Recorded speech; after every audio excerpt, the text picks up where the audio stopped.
Hello and welcome back to Star Wars The Living Set. Well, welcome back. Good to see you again. Welcome back. First off, before we dive into our cards, I want to give a special shout out to Chris Penix, of course, the amazing artist that does all of the work, at least in the first couple hundred, and then half of the rest. Chris gave us a great shout out this week on his Facebook page, The Art of Chris Penix.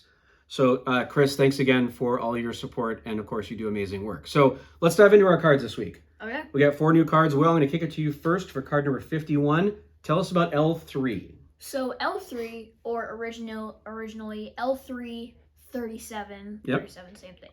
So obviously she's from the Solo movie. That's the only one she's in. The card number is 57. They made 900... Card number 51. Oh, 51. Sorry. I got bad writing. I'm sorry. You're good. They made 902, 45 PSA, 45 have been graded, 11 PSA 9s, and 34 PSA 10s. The voice just the voice. And the actress. Voice and actress is Phoebe Waller-Bridge. And interesting thing, all of L3 was actually stop motion. Yeah, it was really cool how they did it. So do you remember the picture? Like we'll put a picture here. Yeah. Like covered in a green screen suit and then a bunch of armor and stuff to kind of set up. We're also going to put a link this week into our description of a video that actually Lucasfilms made on how they actually made L3, which is pretty cool. So check out that link as well. Make sure you check on that one. So yes, she is a British actress. She also played Helena in the new Indiana Jones movie. Love Indiana Jones movies. Haven't seen the new one yet, but maybe now I'll check it out. Yeah. Okay. The brain module was actually from an R3 astromech droid, which included espionage droid and also protocol droid. Cool. Which makes sense because that's kind of like what her personality is. Yep. Then where? She was actually a self-made droid from spare parts because her maker forgot to put on the restraining bolt, so she basically added herself and made it all better, and yeah. Kind of fun. That's why she's so cool. And then sadly she gets partly destroyed on Kessel, but then when they were trying to get through the big cloud, the Maw. The Maw. No, it's not the Maw. I think so. It's the Maelstrom. Maelstrom, yep, sorry. One of those. Okay. But anyway, they're trying to get through that, but it's super hard. You have to have a very good computer. Then Han brings up the idea of hook up L3. So when they hook up L3 to the Falcon, then like her brain module, and then she steers them a path through it. And then she's kind of always part of the Falcon forever then, right? Mm-hmm. Good, awesome. Anything else on L3? Super great character, but other than that, nope. Didn't last very long. Pretty funny character. Pretty good personality for a droid. Really good character. Check out that video that we link in the description this time around how they made it. So, all right. Card number 52, Nute Gunray. So, Nute Gunray, of course, was the villain when we first had Phantom Menace. Remember, Phantom Menace was the first movie to come out in like 30 years. Yep. All of a sudden, here's this bad guy leading the Trade Federation. We had no idea who this person was. No idea. But the cool part about Nute Gunray is not necessarily the character, but the actor. We're going to spend our time today on the actor. At first, we'll go through the card stats. They made 895, which that's the first time less than 900 had been made for a card, by the way. Went to less than 1,000 to less than 900? Yep. Jeez, we're going down fast. Yep. But then they kind of hover around there for a while. So 45 have been graded by PSA, 9 PSA 9s, and 35 PSA 10s. The cool part about Nute Gunray is not only the character, but the actor, Silas Carson, who's actually an English actor. He played a ton of different characters. So if you take a look in episode 1, 2, and 3, he played Jedi Master Ki-Adi-Mundi? Ki-Adi-Mundi, the guy with like the tall head thing and the hair. Got it. Yeah. So he played him, but didn't do his voice. Nope. He's also been in Doctor Who. He's also been in Walking Dead. Wow. He also played Lot Dodd in Phantom Menace, who was actually the senator from the Trade Federation when they had the big in the Senate chamber. Not his voice, but he played him. I do very much hate which was also pretty darn cool. And then I believe he was also actually the pilot of the ship that got blown up at the beginning of the movie. Really? Remember when they brought on the 2 Jedi, when Obi-Wan and Qui-Gon, and then when they said shields, he's the guy sitting there, so he gets blown up as well. Really? Pretty interesting. He plays all these different characters. That's really funny because it goes straight from Gunray to then that scene. Yep. So it's like, oh, there he is. Oh, wait. No, there he is again. Yep, pretty cool. So a little bit of things about Nute Gunray. We could spend a lot of time on him, but he's in a lot of different things from the movies to the cartoons, lots of different things. I'm sure he'll come up again, but we're just going to stick right now. The race, of course, is a Nemoidian. I think we say that one wrong. Yep. Obviously, the Viceroy of the Trade Federation. He's been in Clone Wars. And unfortunately, he died on Mustafar at the hands of Darth Vader. Yep. The last... I'm sorry. Kind of like it really did, let's be honest. Yeah, there was a lot of death that day. A lot of people died, especially from Anakin. Yep. Last thing I'm going to throw out there about Nute Gunray, his name actually came from two actual people. Two former political Republicans, Nute Gingrich and Ronald Reagan. Huh. Pretty interesting. Ronald Reagan had actually named the defense system called Star Wars. He actually did it without Lucas's permission, so he ended up naming this character Nute Gunray. So you're telling me that Nute Gunray is partially named after... Two different politicians. Wow. Pretty interesting, right? Interesting. So again, great character, but really a lot more interesting about the person who played him. Mm-hmm. And shout out to Silas Carson for doing a great job on that one. Yep. All right. Well, I'm going to send it over to you. Card number 53, General Grievous. General Grievous is just such a cool character. We could talk about him for hours. We're going to talk about him for a little bit. But first, we're going to stats. So this one is from Revenge of the Sith. They made 1,007. 40 have been graded. 19 PSA 9s and 21 PSA 10s. The voice is Matthew Wood. And then... So this is actually really interesting. Yep. He started at Lucasfilm, which is the company that made General Grievous started there? No, Matthew Wood did. Okay, got it. He started as a game tester. Yep. In Lucasfilm. Yep. So the guy who played the voice of Grievous just started off by just some game tester.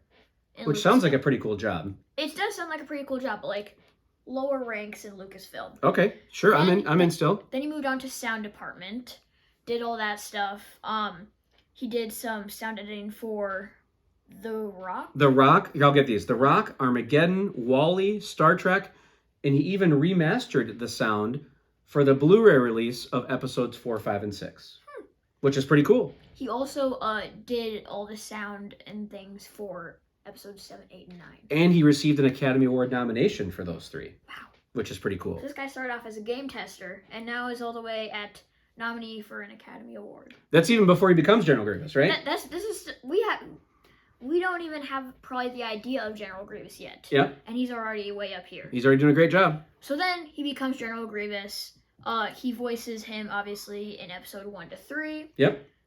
He also is actually plays a bunch of different characters in Star Wars. He does. So he plays Bib Fortuna, Odie Mandrell, Magaluf, Sibaka, and obviously Grievous. Grievous is very much in the animated series, The Clone Wars. He's in there a lot. Well, actually, in both Clone Wars, the original and then the 2005 release one. Yep. But then he was actually first seen in the 2003 sort of Clone Wars movie they came out with before the whole big animated show, and was then secondly seen in the Clone Wars show in 2005 of episode 3. Not the Clone Wars show in 2005. It was actually episode 3, so Revenge of the Sith. Is right. Yep, that's where we saw him for the first time live action. Okay. Live action was there. Yep. The race is the Kalish cyborg. Yep. What was actually selected to do his voice. To do his voice and audio work. Yep. And this is actually really funny. So obviously Grievous is known for a lot of things, but he's very well known for his bad cough and kind of always seeming sick. So that was actually kind of just like an accident. So George Lucas was sick with bronchitis. Bronchitis, yep. Was sick with bronchitis, and obviously he was coughing a lot. And then they just decided, hey, there's this character. Let's add in a cough.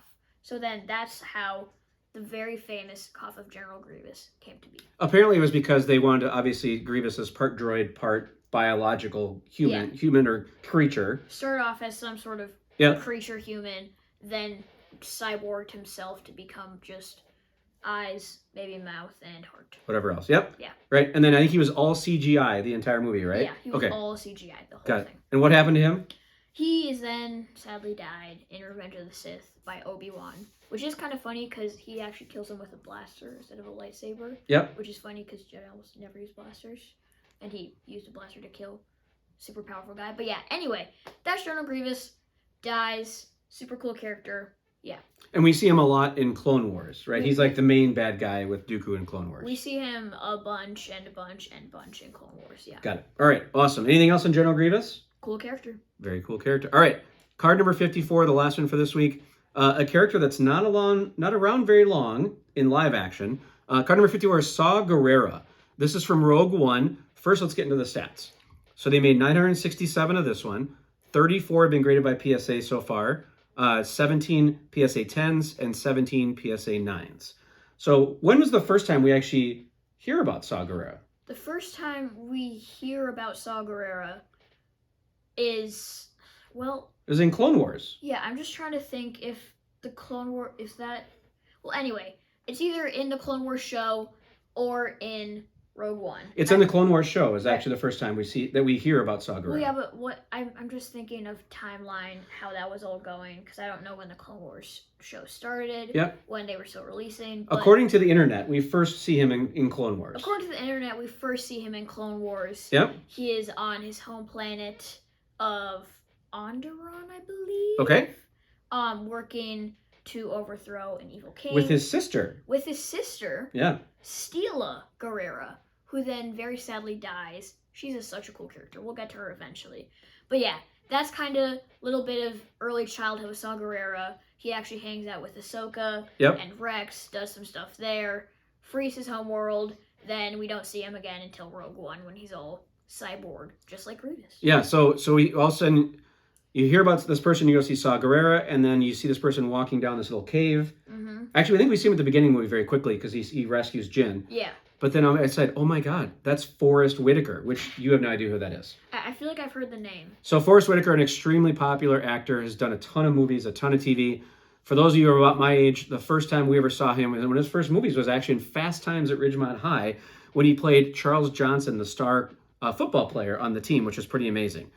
He also was on a TV show called Different Strokes, where he apparently was a bully, which is interesting. He was on ER. He was on Empire. He's also on Godfather of Harlem. He's also in Black Panther as Zuri. So is he is Zuri, yes, absolutely. Oh my god, yep. He is. So again, Forrest Whitaker is a very, very well-known actor, which is awesome. Unfortunately, Saw Gerrera does not last very long with us. I mean, he was kind of had it coming. Like, he had all these different, like, people after him. Appendages, things, was being chased by the Empire. He was kind of gonna die. But I'm still very sad he died. Yep.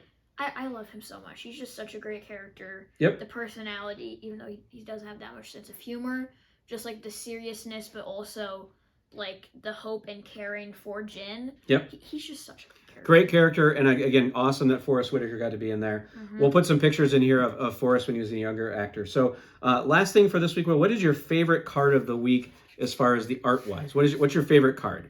Art-wise? Yep. Mine is going to be General Grievous. I love the way General Grievous looks this week. Which one is your favorite one? I think Grievous probably looks the most accurate when we see him in the movies. Sure. But I think my favorite is probably Saw. Okay. Just because the way it looks, like the photo they chose to kind of have for reference. Sure.